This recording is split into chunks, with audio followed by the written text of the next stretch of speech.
लीलाधर जगूड़ी समकालीन कविता के प्रमुख कवियों में से हैं। यदि समकालीन कविता के 5 प्रमुख कवियों की बात की जाए तो धूमिल, राजकमल चौधरी, कुमार विकल, चंद्रकांत देवताले, विष्णु खरे के साथ लीलाधर जगूड़ी भी समकालीन कविता के प्रमुख कवि हैं।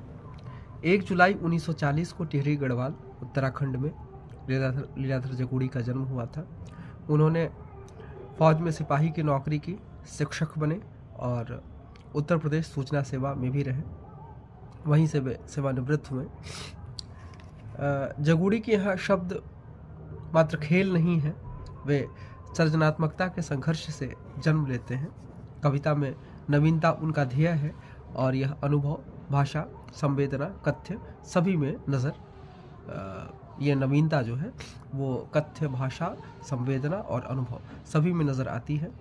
लेकिन नवीनता लाने के प्रयास में वे खिलंदड़ेपन से बच नहीं पाते हैं, जो कि उनकी कविता को कमज़ोर बनाता है। बाद की कविताओं में वे खिलंदड़ेपन से बचे हैं और उनकी कविता में स्वाभाविकता है, जो कि बाद की कविताओं को स्वाभाविक बनाती है और पहचान योग्य बनाती है। उनकी प्रारंभिक कविताओं पर धूमिल के मुहावरेबाजी और खिलंदड़ेपन का प्रभाव है।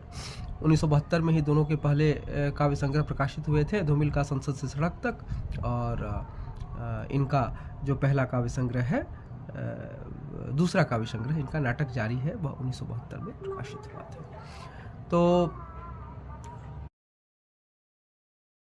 उनकी कविताएं अकवितावाद से मुक्त नहीं हैं और साथ ही स्त्री अंगों के शब्दों का बेवजह प्रयोग है, जो कि अकविता एक वक्त ऐसा भी था जो कि स्त्री अंगों से संबंधित शब्दों का प्रयोग फैशन बन गया था। राजकमल चौधरी के यहाँ, धूमिल के यहाँ ये कवि समझते थे कि ये बहुत इस प्रकार से प्रगतिशील बन रहे हैं, लेकिन वो वस्तुतः उनकी कविताओं को कमज़ोर बनाते थे। साथ ही वामपंथी भी हैं और भारत में सस्ता वामपंथ तो सबको ये है कि कुछ सहानुभूति के 2 शब्द कह दो कविता में या किसी भी तरह, ये बहुत अच्छा हो जाए। जैसे कि उनकी कविता है वामपंथ, इसमें बच्चों फलों से अनुरोध किया जा रहा है कि बच्चों के लिए समय से पहले ही पक जाया करो और किसी के छूने से पहले ही फट जाया करो, और यदि धनियों हैं तो धनियों के देखने से पहले ही ख़त्म हो जाया करो। तो इस प्रकार के